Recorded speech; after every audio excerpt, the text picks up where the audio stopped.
Hi, everybody, and welcome to another episode of the RXP podcast, the podcast where three working professionals come together to talk about their love for movies, TV shows, and video games.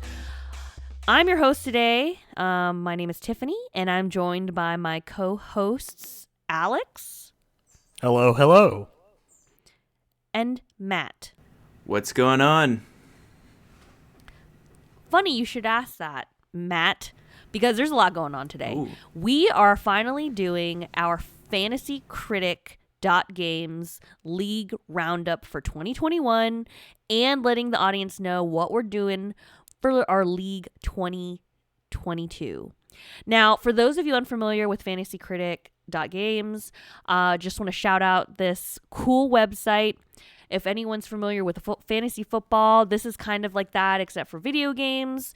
You join in the games as a publishing company. You draft video games that you're going to think score at least a 70 on OpenCritic. And then you get points for every game under your roster that scores above a 70. You lose points for games that score below a 70. And you get 0 points when a game is not published in the fantasy draft year. So website's super cool, www.fantasycritic.games. You can follow our league actually. If you just look for RXP podcast at Fantasy Critic, you can find our league and follow along, which is really cool.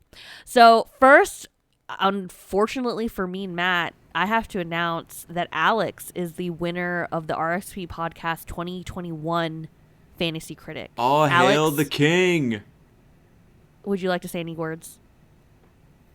You know, I want to keep this short because it mostly comes down to I am grateful for the games that I drafted. I'm also just grateful for a great year of video games because taking a look at all three of our rosters, you know, a lot of games scoring above a 70, hell, even above an 80.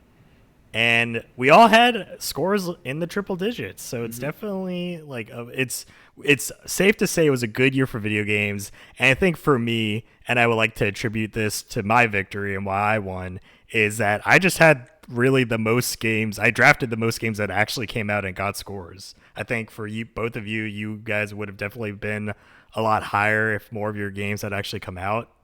And definitely it would have been a lot closer. And also, I was kind of happy with my counter picks in that the two games I counter picked ended up not releasing.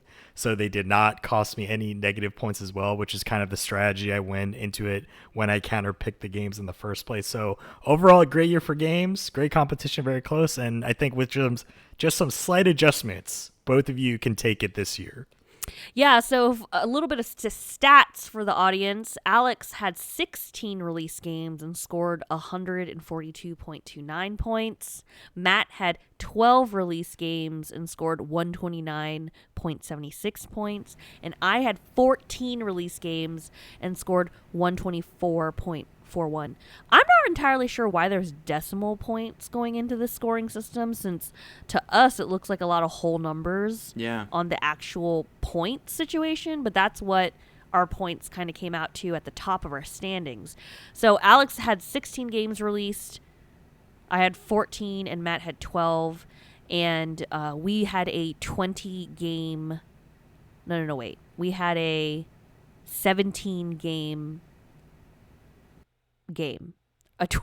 Everyone drafted 17 games. So yeah, Alex only had one that didn't release. Does anyone want to talk about kind of the tail end? We've had a couple Fantasy Critic episodes throughout the year last year, but we didn't talk about kind of the last few games that we drafted. I don't even remember where we left off. I feel like I didn't really add much. I think it was around October. October? Yeah, I mean, yeah, maybe we got a couple games that came out, because I don't think Forza Horizon 5 had scored by then, but that really carried you home. Oh, yeah. Metroid Dread got you some banger points. Very true. And then Marvel's Guardians of the Galaxy. I mean, Came out of honestly, nowhere. Matt, looking the tail end of your team is so strong. Yeah. I In my you opinion. can definitely tell where I kind of lacked. I definitely started swinging for the fences at the very beginning. Like I went for if all of my games that I drafted came out in 2022, the world would probably have exploded. Like it just could not handle the amount of hype. Like I had Elden Ring on there, and I was all about Hellblade it. 2. Listen, if Silk Song ever graced its presence on us, like one, I would be shocked. But two, like man, my fantasy critic would have loved that. But I feel like I was maybe a couple games behind. If I probably had like 14. Depending on which games came out, like I feel like it was pretty close. I was pretty happy with it. But yeah, I had a lot of really great games. Forza Horizon 5 being my top one. But then, having a few 88s and 89s. So pretty happy with my team. I will say, if you are looking to play Fantasy Critic, don't blindly counterpick a game that you've never heard of, because that might just be a blind spot for you. You might see something called Humankind and be like, who knows what that is? I'm going to counterpick it. Well, it cost me 10 points. And that's almost the difference between me and Alex with just that one counterpick. So shame on past Matt, but, learned a lot. It was my first year, so I'm really excited. I really enjoyed it. Yeah. I thought it was super fun too, for me to jump in and talk about my team. I, grasping at straws, honestly, with the last two games, WarioWare, Get It Together, and Riders Republic. I honestly was like, I need to get some games. I need games that will score. Mm-hmm. I also, unfortunately, counterpicked a game that, not that I wasn't familiar with, but I counterpicked Rune King, a League of Legends story. And to be honest, I thought some people were just going to complain about it, saying like, this is just a reskin of a game that already exists. This isn't doing anything for the genre or what. You know what I mean? Yeah. Like, I was thinking something like that because honestly, that's the kind of critiques I got with frickin' Mario Golf Super Rush, which only gave me like 1 point. So hey, it was positive. I thought it was positive. I guess it was positive. Yeah, it's not -10. And then Monster Hunter Stories 2: Wings of Ruin. Pretty excited about the score. Not bad. I ended up drafting that game because I played the demo and then bought the game myself and was loving it. So that was pretty fun. And Advance Wars 1 and 2 Reboot Camp, very disappointed. We had a freaking Nintendo Direct that said December release date, and I was like, I'm going to lock it in. Yeah. People talk about Advance Wars all the time. And then what do you know? Pushed out of 2021 like a bad apple, Curse you, COVID. Yep. Alex, on the other hand, I feel like he kind of got some duds a little bit near that. Even though I bought 2 of those games. I feel like my draft was similar to yours at the tail end, where I was just kind of struggling to find things to pick up. As you can tell, my early pickups were, the obvious big games of the year, things like Returnal, Resident Evil Village, Halo Infinite, and then towards the end, I was just struggling to say, you guys drafted a lot of things, shooting for the fences, and here I am just being like, what can get at least a 70? Mm-hmm.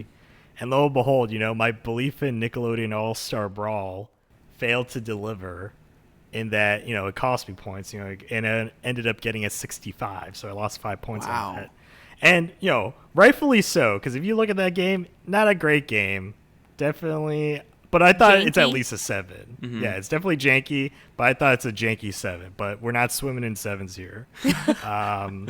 And as for the other 2 games, I ended up getting Mario Party Superstars, so unlike Tiffany with suffering a little bit with Mario Golf Super Rush, she super rushed a low score, and I was a superstar with my 79. So oh my God, points. Get out of here, get out! And so that was not bad. That was a decent pickup. But then Voice of Cards, the Owl Dragon Roars, the most recent game from the great director Yoko Taro, who did stuff like the Nier franchise.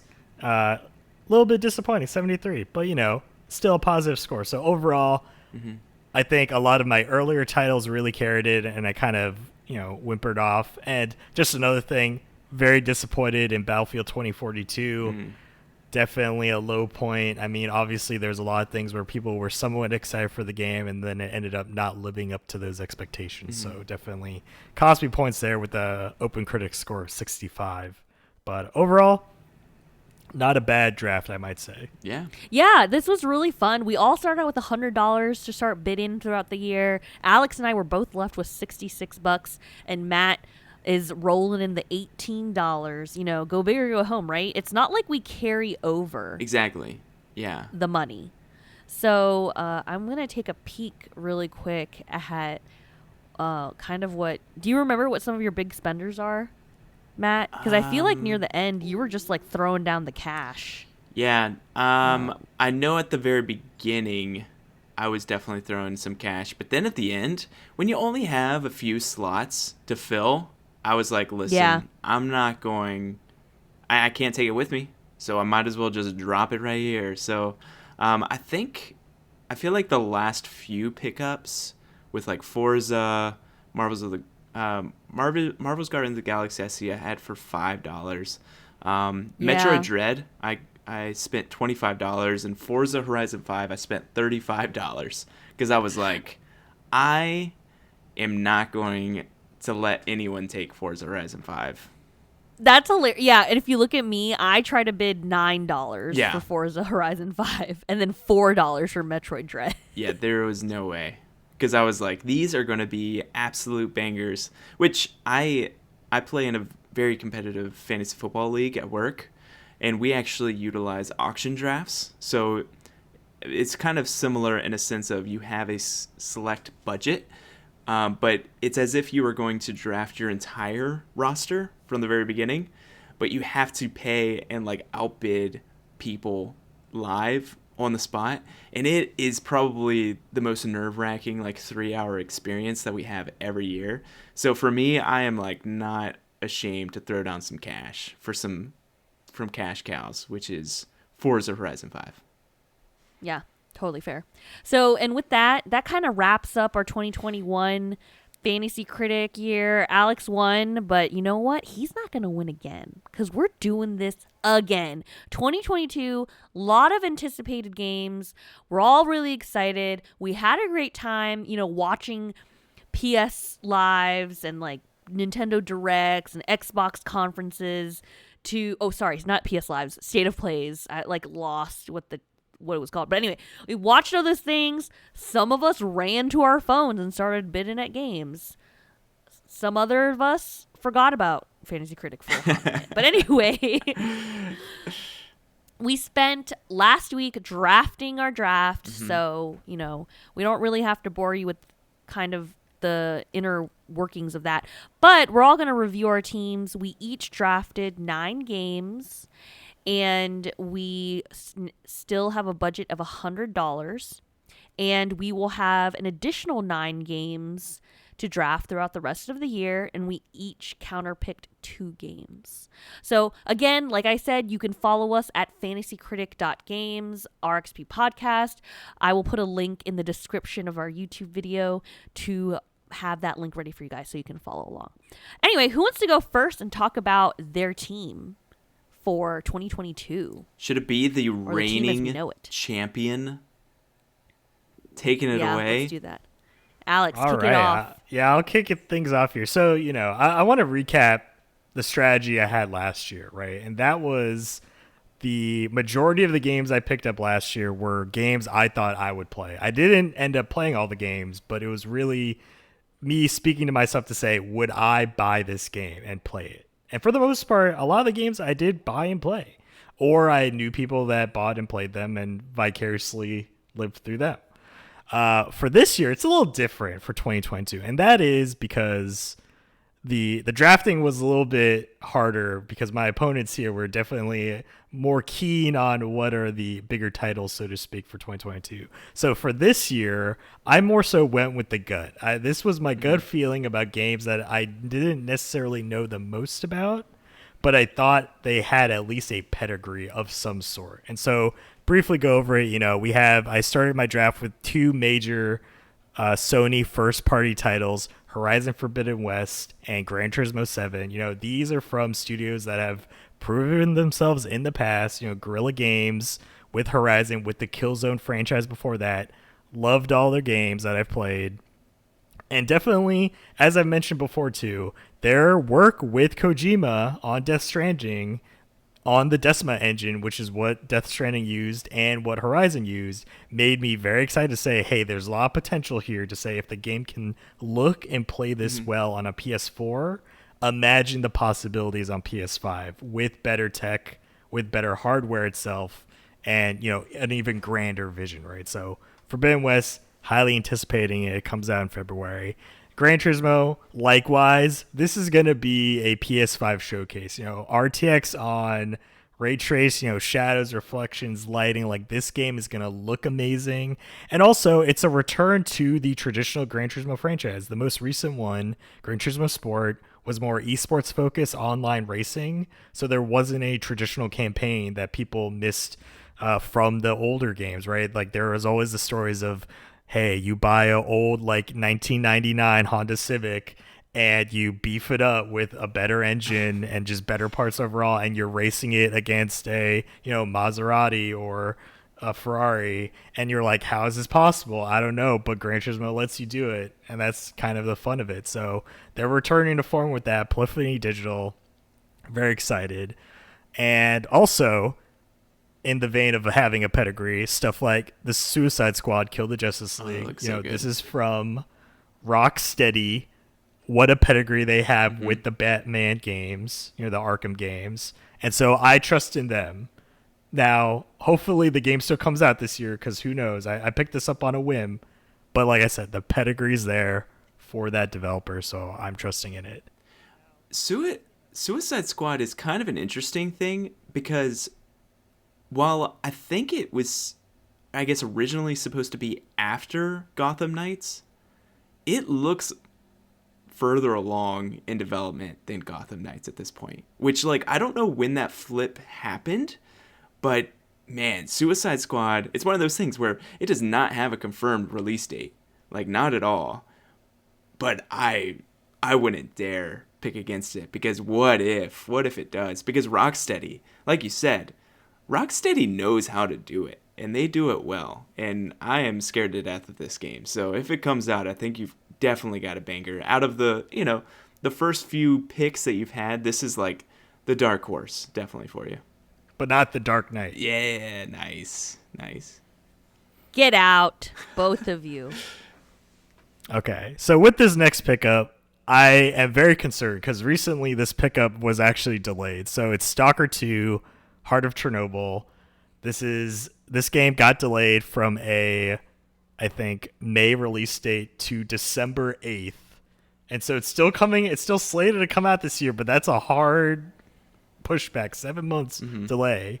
At least they're sticking to it. I hope it comes true. I know people that are, intrigued by the Stalker franchise. It's kind of a hardcore, survival online third-person shooter sim type of game, and so it's not a game that speaks to me per se, but I believe in it, and I think the people that really love that franchise / the first game are gonna stick to it. So hopefully it still comes out. I believe in the developers, and I believe in that fandom.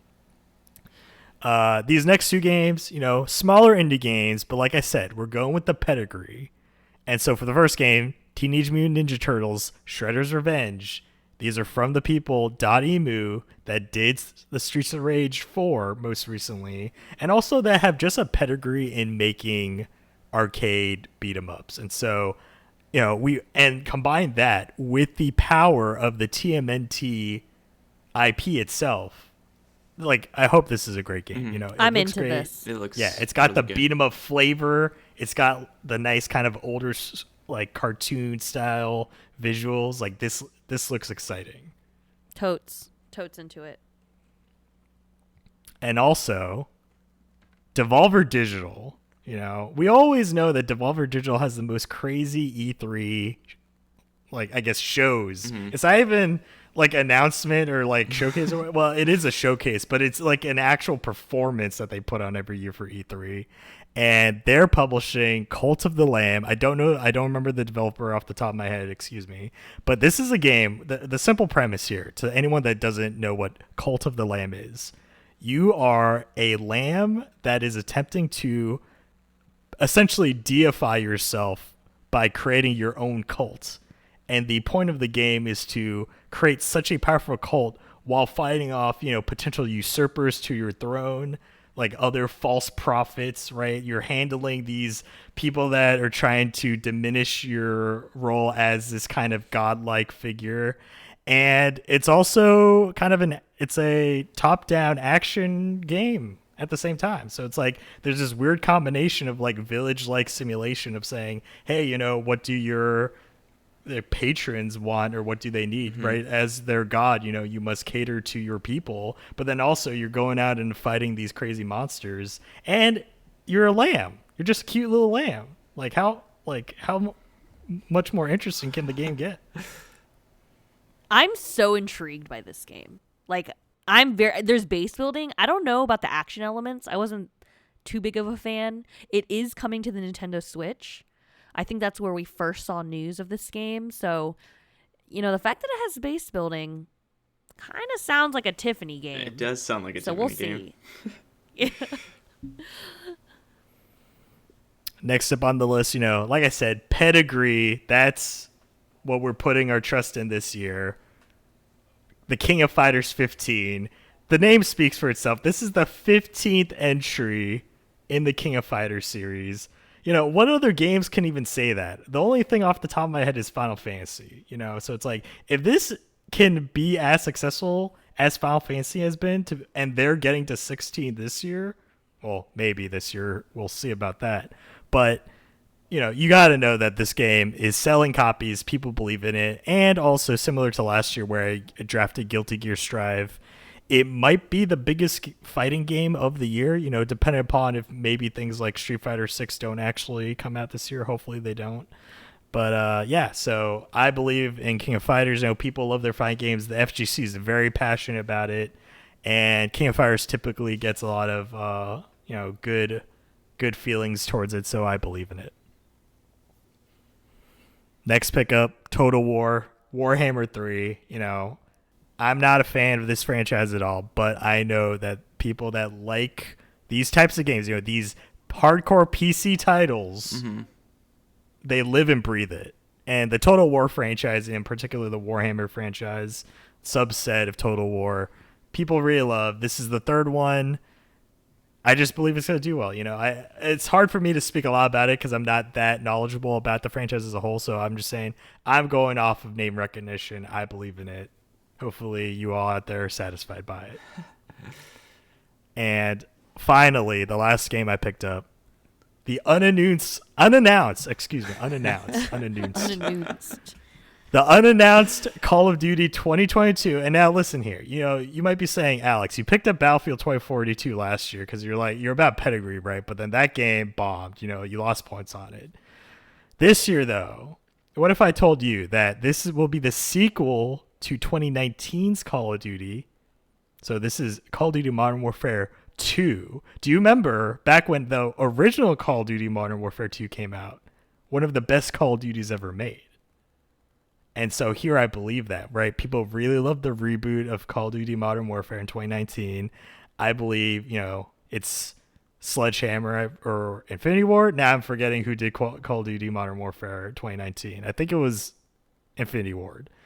Infinity Ward, they can do it again. You made one Call of Duty Modern Warfare 2, that's great. You can make a second one, that's great. So those are my 9 drafted games that I believe in, all with some sort of history to them. And I believe the fans will be happy when the games come out this year. Okay, good. Yeah, and we'll talk about COUNTERPICKS after we discuss all of our games. How do you feel about your team? Just looking back at it now. It all together. Are you pretty satisfied with it? I think as long as the games come out, especially for the ones that don't necessarily have hard dates yet, I know a few of my games do, but some of them are still, maybe they come out, maybe they don't. But if they do, I'm pretty sure these are all at least 8s. That's what I'm banking on. These are going to be 80 style games. And if they're at least 80, that's 10 points right there per game. So we're looking at minimum 90 points. So Yeah. that's what I'm banking on. I'm very surprised that Stalker got delayed. Like, it went from April to December because it's been anybody that has Game Pass and has the Game Pass app, it says like coming soon. Stalker 2 has been coming soon for the past year. And so now I just checked, the Game Pass app now says 12/8/2022. And I'm like, do I have to look at this game, just the cover of it, for 2 whole years? It's crazy because it's coming to Game Pass day one, which I'm very excited about and definitely something I'm going to check out. And actually, you were a pick away from me getting Stalker 2. You got it right before I wanted to pick it up, and I was really sad because I do think that it looks great. Impressions have been great so far. Maybe them delaying it for 8 months is just to, tidy up some bugs, hopefully. But it doesn't seem like the major stuff is a problem. So cool. All right. Time for mine. Time for my team. Matman. Season 2 is happening.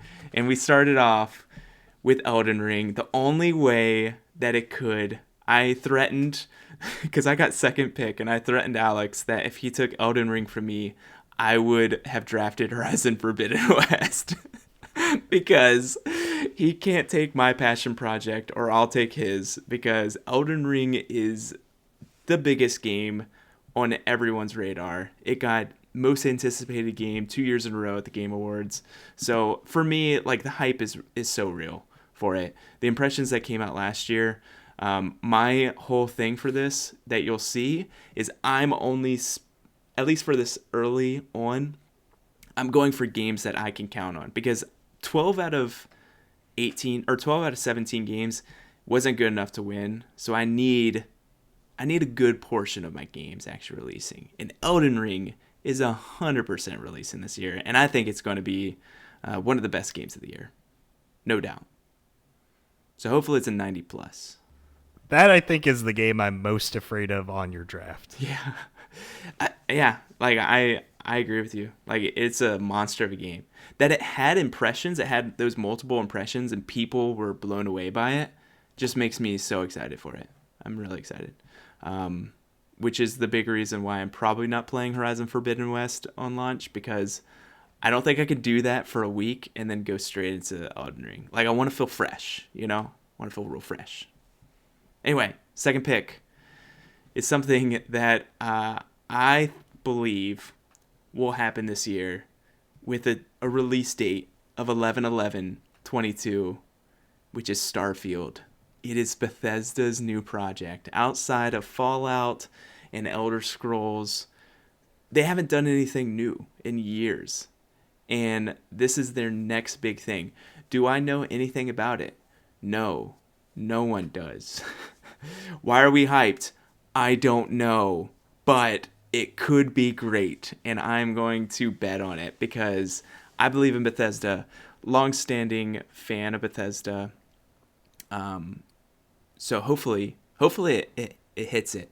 And, when they were interviewed, because they made a bold claim 11/11/22, like way in advance. They kind of just, shot, set up their shot it, said 11/11/22, and now, like, the whole world is watching them, and I think they can't miss. Like, I think that they can't miss that deadline, or people are going to be throwing it all over them. Because Fallout 76 is the last big thing that they released, and that was the opposite. They announced it in June, released it in November, and it was like hot trash. Like, it was not good. But this has to be the opposite. I think this is their comeback. So that's that. Something that is going to release, and is actually the first release in our league as of right now, comes out in February, is Sifu, which is that kind of like hand-to-hand. It's from the makers of Absolver, the hand-to-hand combat fighting game. I never played it very much. It was on Game Pass for a small portion. So I have some friends that played it, but looking at the previews and looking at everything, basically if you die, you age a little bit. I'm interested in the mechanic. I'll probably check it out. I'm very excited for it. Speeding through some of my later picks. This is basically, a lot of these games are based on games that I love. Elden Ring with Dark Souls, Starfield with Fallout, Sifu, well, we'll skip that one. Triangle Strategy is basically the next Octopath Tactics. Traveler, and I am just, Yeah. I love that art style. That I still think it's my, besides Animal Crossing's, I think that Octopath Traveler is my most played game on my Switch. Like, it is a fantastic game, wonderful art style, love the tactics view of it. As long as it comes out, like, I expect high things from it. I don't know if it reviews well. I actually don't even know if Octopath reviewed well, but I know that I enjoyed it. It has a terrible name. I'm not a huge fan of Triangle Strategy, but, you know, it is what it is. But would you say Triangle Strategy is a proper square tactics game? I don't know. Is it? Would you consider that? I mean, it is being published by Square Enix, and it is a I'm tactics just game. Square choosing to Tactics. ignore. Oh, I'm just Square choosing to ignore Tactics. Alex. Oh my no, gosh. just ignore him. Okay. It literally ignore him. But just for your information, Matt, Octopath Traveler on Open Critic did score an 84. Oh, excellent. I will take that. Well, going straight into another Square property, which is just taking it straight from Alex's soul, which was Final Fantasy 16, which I counterpicked last year because I was like, no way this is ever happening. But maybe in 2022. And we're here in 2022. So you hear me, Square? You did well. You held out all of 2021, but now it's time Just to for him. release. You didn't do anything last year. Like, who knows if this is even a game still? What? Yuffie. Did they? Yuffie's Yeah, Yuffie. they did the intergrade episode intermission DLC for Oh, 7 no. last year. I'm sorry. They've done things, but they did nothing as far as marketing Final Fantasy 16. Like, they announced it, Right. I felt like, in 2020, and then in 2021, they did, like, nothing with it. And so I'm like, come on back. You're on Mattman's team. That's true. All right? You got to release now. You got to give me 90 points, or 20 points for a Listen, 90. I'd rather them shadow drop Final Fantasy VII Remake Part 2. Okay? 100%. Yuffie's DLC was a delight. I loved being back in that world. The art style's gorgeous. Did you finish it? Swear. I did. I actually Wow, did. that's amazing. I still need to even I start know. it. I know it's the fact that I actually finished Dang, it. you is finished amazing. something before I started it. What is this? Yeah, this is. Are we in an alternate dimension? Because I think we are. We're in the mirror dimension right now. Darn you, Horizon. Taking all my time. So a couple of these last ones are just personal things. Tunic is a Legend of Zelda spinoff with a cute little fox that has been in development by one dude, and he has been working on this for probably 5 or 6 years. I've been on their listserv for that long, and he's been making incremental changes, and it's finally coming out in March, so I hope that's good. I hope it's not another Biomutant for me. And then last few, Ghostwire Tokyo doesn't have a release date, but is part of that. It's now an Xbox game studio technically, but it's going to be a first-party game for first-party release for PlayStation. Hopefully coming to PS5. Very, very spooky. I think it's going to be artsy and going to be right down my alley. I can't wait. And then let's talk about the absolute just big ol' elephant in this room, which is the white whale has evaded me. The tiny elephant? Yeah, the tiny elephant. The white whale that evaded me all 2021, which was Hollow Knight Silksong, that never released. Every single Nintendo indie, whatever, they were like, okay, this is it. this is it. Silk Song is going to be here. And I believed every single one of those YouTube videos. And every time I got completely disappointed. But this is the year. This is the year, 2022. And if it's not here this year, I'll happily draft it again next year. Because whenever it comes out, it's going to be great. And then my last one, A Plague Tale Requiem. I was very interested in this game. Actually, it's one of Gerald's favorite games of the last generation. I forgot what the Plague Tale, is it Resonance or something like that? Innocence. Innocence. Yeah, that's right. Yeah, he really enjoyed it. Talked very highly of it. So hopefully that one is just as good, and we'll see. And that's my list. Yeah, both of you have a banging list, but I also decided to pick games that are near and dear to my heart. Yeah. / some great games that I think are going to shoot up in the high 90s if they come out. So I started strong. Literally my first 2 picks, because I went back to back. We did a snake draft, and I was the third person to go. I got God of War Ragnarok and Legend of Zelda Breath of the Wild 2. Great picks. You guys just wait. Just the moment these 2 games come out, I'm going to have like 30. I'm going to have 40 points. I'm going to have 50 points. Who knows? I'm going to have all the points. Honestly, I could see both of these games getting above a 90. Like I would say 92, 93. Because I don't even know if 95s are possible in this day and age. But I could see both of these games being there. I think Breath of the Wild is like high 90s. Yeah. Like 97. But it's tough. It's tough being a sequel to one of the best games of all time.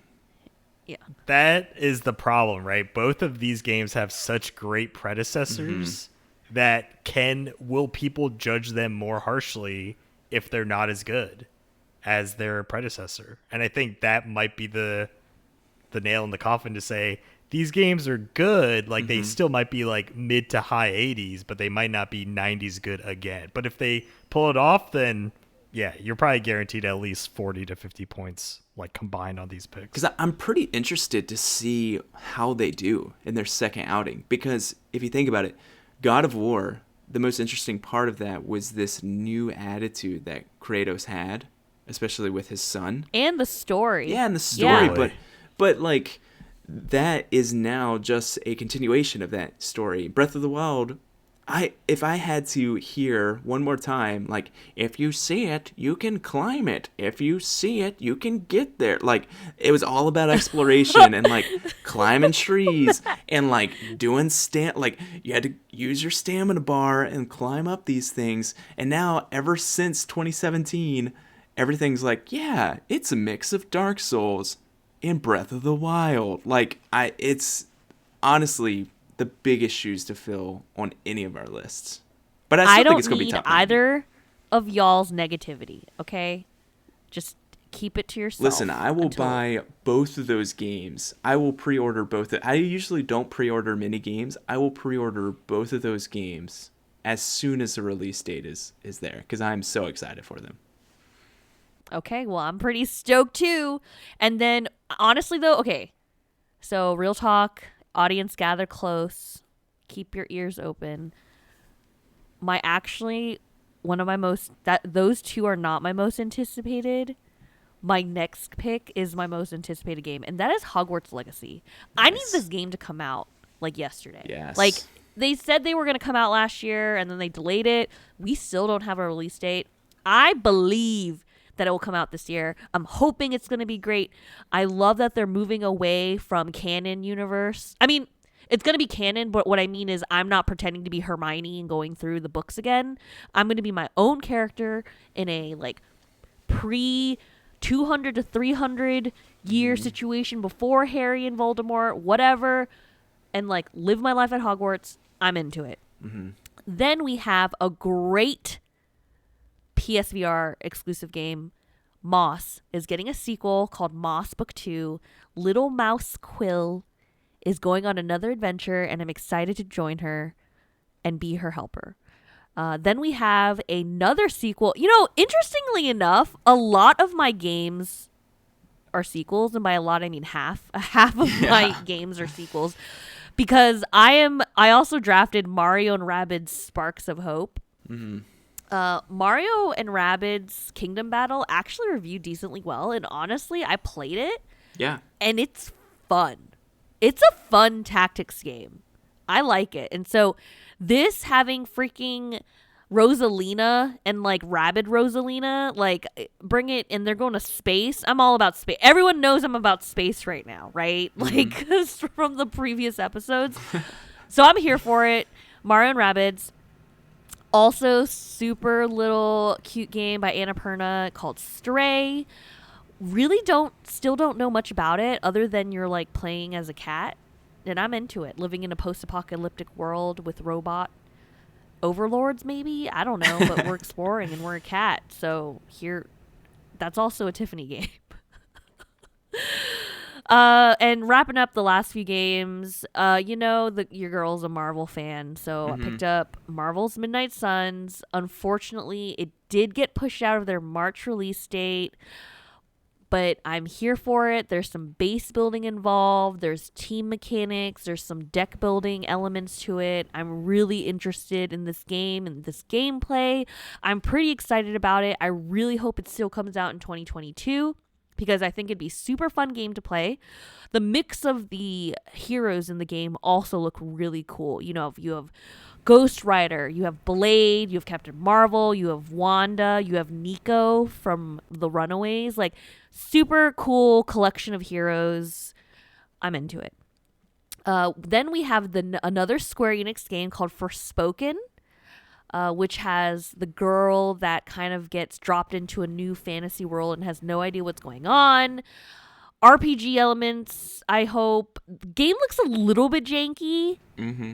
Just a smidge, but I'm very intrigued by the story.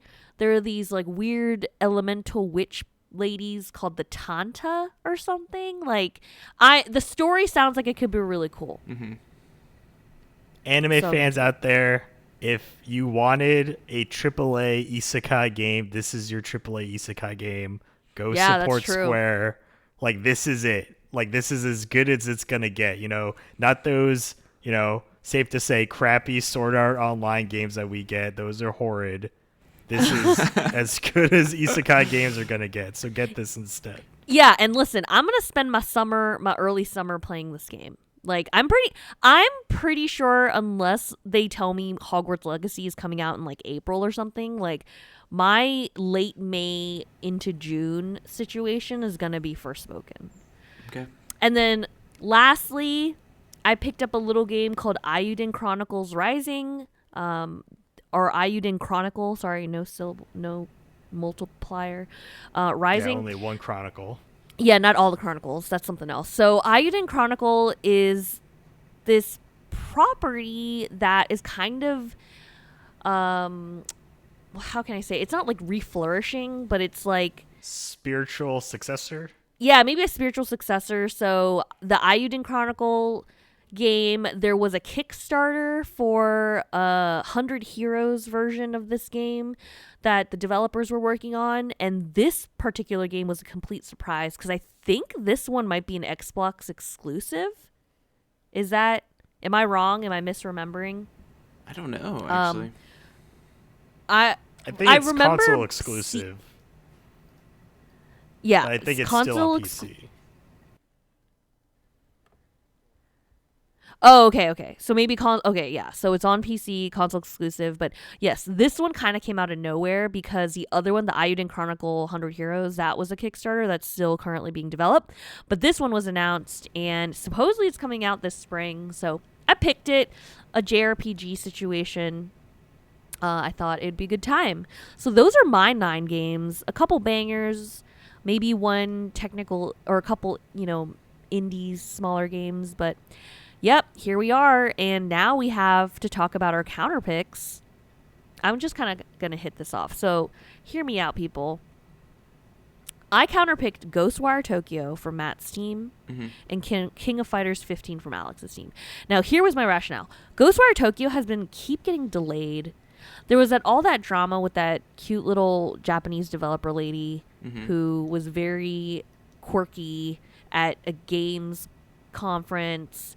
and she somehow left the project. Then they had to reboot the project, and then they had to like revamp the project, and then they delayed the project. So I just don't know where this game is at.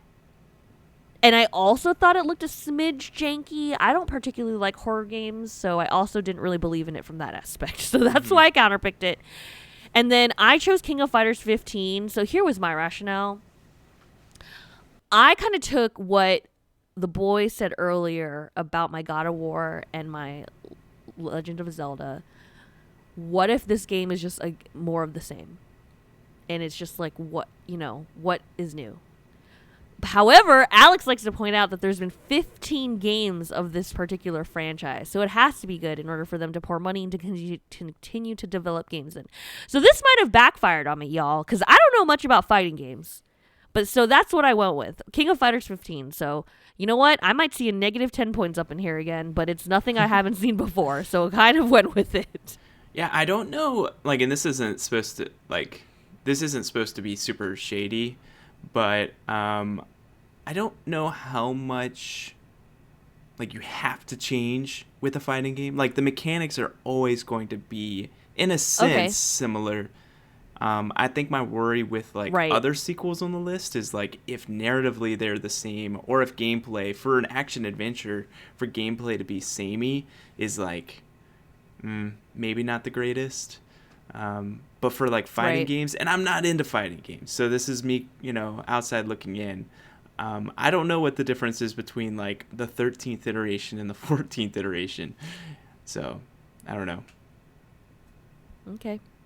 In Ghostwire Tokyo, I want it to be there. I saw that she had a baby. I think the dev that you're talking about.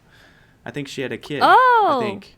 That's awesome. Yeah. I'm happy for her if she did have a kid. Yeah, but I feel like we haven't seen anything. It's like been on media blackout, and it does worry me. But I feel like with the whole exclusive deal with PlayStation, I feel like they probably want it to come out sooner than later. I don't think they want to like keep this in the back burner where they have to honor a PlayStation deal and then Game Pass isn't going to benefit from it. That's just me thinking with Microsoft and everything. So who knows? I think, honestly, I think your counter picks are pretty right on.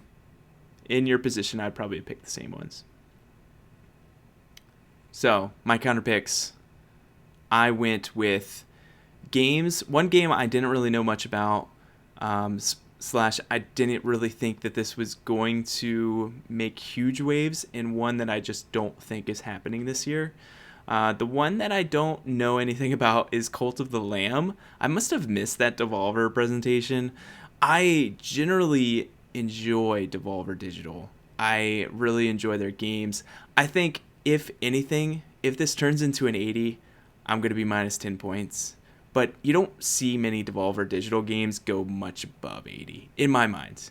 Or at least the ones that I see. So I was willing to take that bet. And for whatever reason, I just like counterpicking one of both of you. Like, just, I don't know if it's the OCD in me or something, but like, I just like the evenness and to like just pick one from either of you.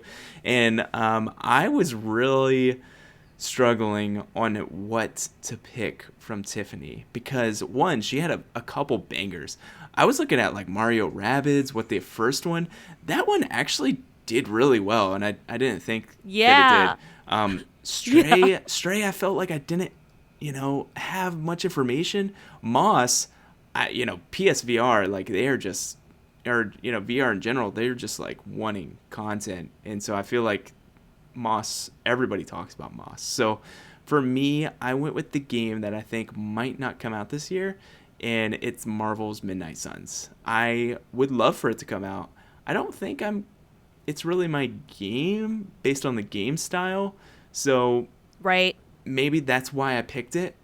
But for me, I just had to go for it. And, we'll see. I could easily be negative on both of these, and I'd respect it. Hopefully it won't be as bad as, getting to minus 10s. That would be bad.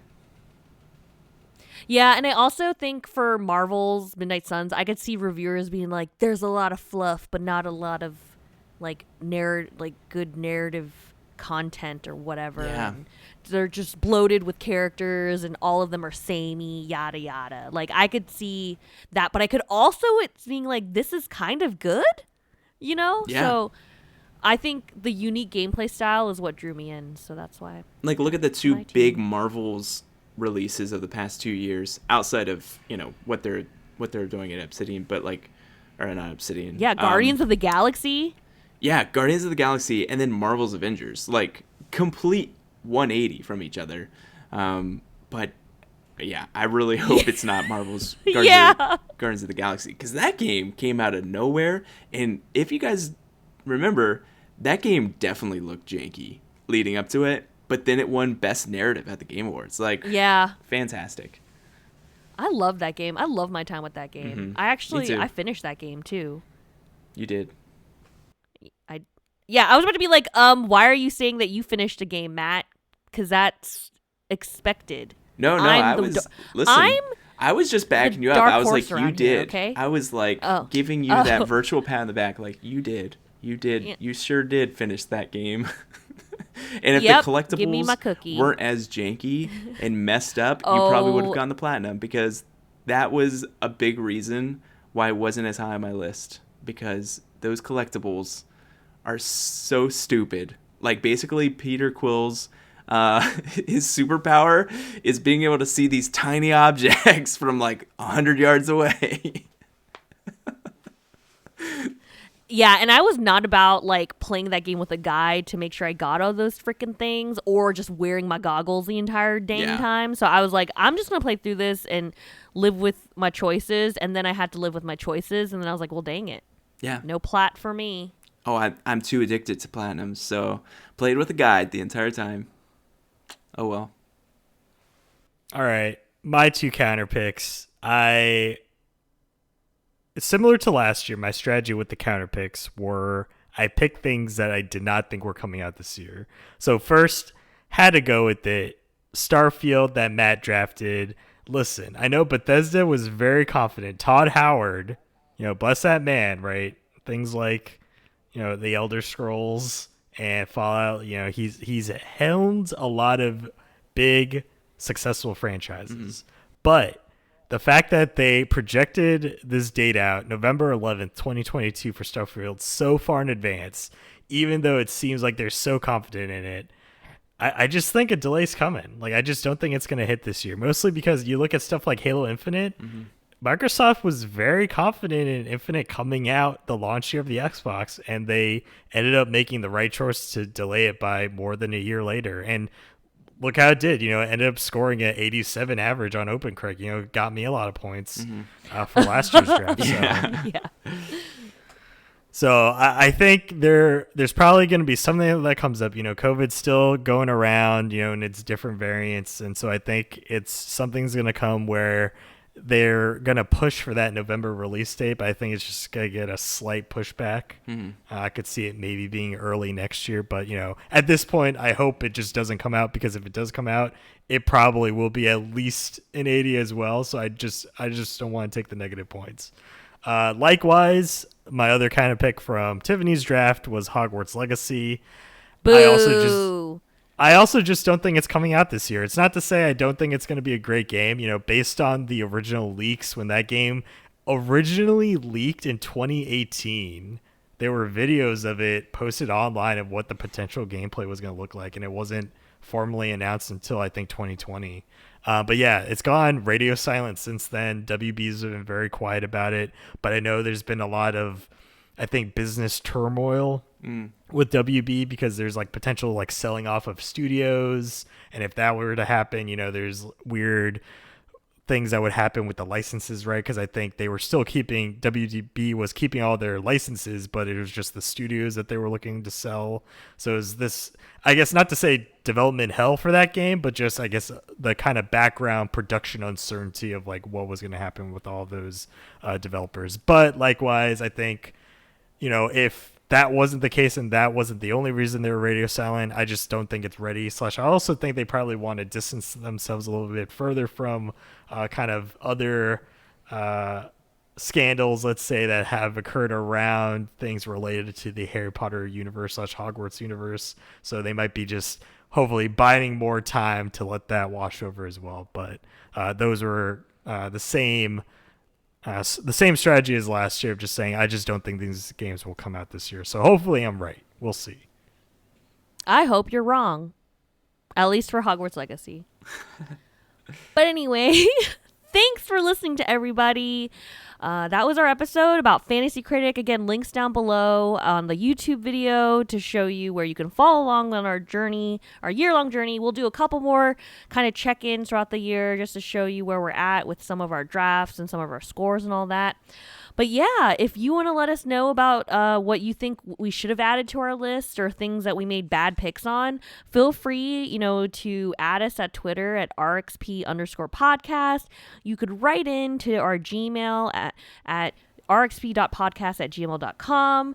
And then you can also kind of hit that like button and subscribe to our YouTube channel. We're trying to get it off the ground, as well as major thanks to our music provider with Grandmaster Doug.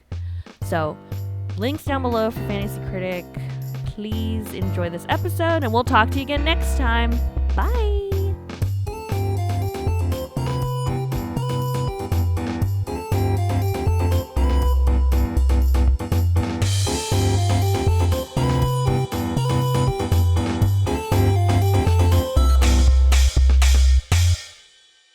All hail the king! Just ignore him.